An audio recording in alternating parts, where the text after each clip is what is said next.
MLA కోట MLC ఎన్నికల్లో BRS వ్యూహం ఏంటి? గులాబీ బాస్ కేసీఆర్ ఎమ్మెల్యే కోటాలో తన పార్టీకి దక్కనున్న ఒక్క ఎమ్మెల్సీ స్థానాన్ని ఎవరికి కేటాయిస్తారు? అసలు ఇంతకీ గులాబీ పార్టీ నుంచి ఎమ్మెల్సీ రేసులో ఉన్నటువంటి నేతలెవరు? బీఆర్ఎస్ తమకు ఖచ్చితంగా దక్కే ఒక్క స్థానానికే పోటీ చేస్తుందా, లేకపోతే పార్టీ మారిన ఎమ్మెల్యేలను ఇరకాటంలో పెట్టడానికి రెండో స్థానంలో కూడా అభ్యర్థిని బరిలోకి దింపుతుందా? ఎమ్మెల్సీ ఎన్నికలపై ప్రధాన ప్రతిపక్ష పార్టీలో జరుగుతున్న చర్చ ఏంటి?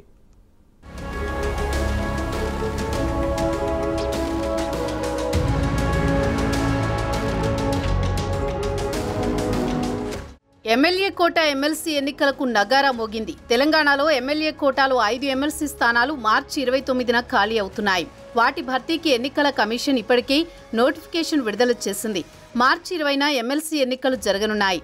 బీఆర్ఎస్ ఎమ్మెల్సీలు సేరి సుభాష్ రెడ్డి, సత్యవతి రాథోడ్, మహమూద్ అలీ, ఎగ్గే మల్లేశం పదవీకాలం ముగియనుంది.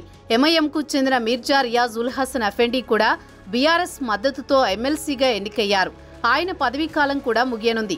శాసనసభలో సంఖ్యాబలాన్ని బట్టి బీఆర్ఎస్ ఒక ఎమ్మెల్సీ స్థానం దక్కనుంది.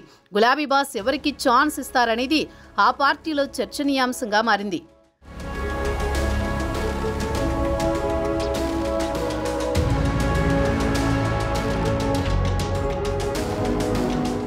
అసెంబ్లీ ఎన్నికల్లో బీఆర్ఎస్ 39 అసెంబ్లీ స్థానాల్లో విజయం సాధించింది. బీఆర్ఎస్ ఎమ్మెల్యే మరణంతో సికింద్రాబాద్ కంటోన్మెంట్కు జరిగిన ఉప ఎన్నికల్లో కాంగ్రెస్ విజయం సాధించింది. దాంతో అసెంబ్లీలో బీఆర్ఎస్ బలం 38కి తగ్గింది. అందులో 10 మంది ఎమ్మెల్యేలు కాంగ్రెస్లో చేరారు. ఇప్పుడు శాసనసభలో బీఆర్ఎస్ ప్రాతినిధ్యం 28కి చేరింది. దాంతో బీఆర్ఎస్కి వచ్చే ఒక్క స్థానం ఎవరికి దక్కుతుందనే చర్చ పార్టీ వర్గాల్లో జరుగుతోంది.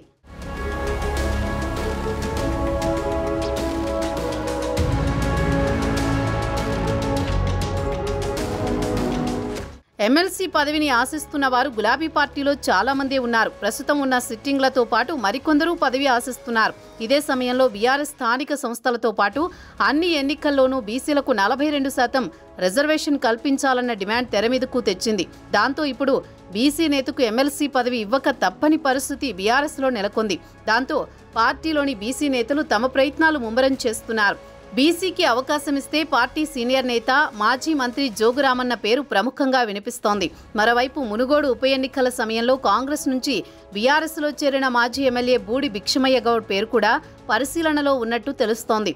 ఇప్పటికే కేసీఆర్ ఆయనకు ఎమ్మెల్సీ పదవి ఇస్తామని హామీ ఇచ్చారు. మరోవైపు ప్రస్తుతం ఎమ్మెల్సీ సత్యవతి రాథోడ్ కూడా మళ్లీ తనకు రెన్యువల్ అవుతుందని ఆశాభావంతో ఉన్నారు.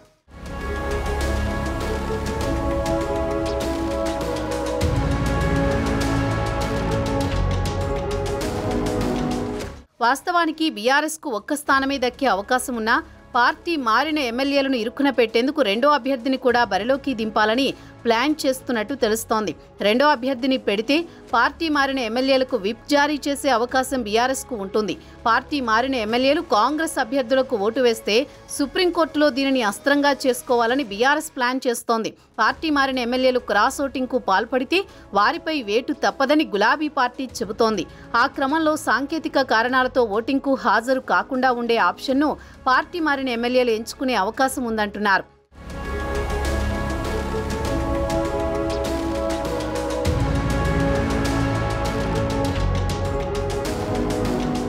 మొత్తానికి త్వరలో జరగనున్న 5 ఎమ్మెల్యే కోట ఎమ్మెల్సీ ఎన్నికలతో తెలంగాణలో పాలిటిక్స్ ఆసక్తికరంగా మారనున్నాయి. మరి కాంగ్రెస్, బీఆర్ఎస్ పార్టీలు అభ్యర్థుల ఎంపికలో ఎలాంటి సామాజిక సమీకరణాలు పరిగణలోకి తీసుకుంటాయనేది చూడాలి.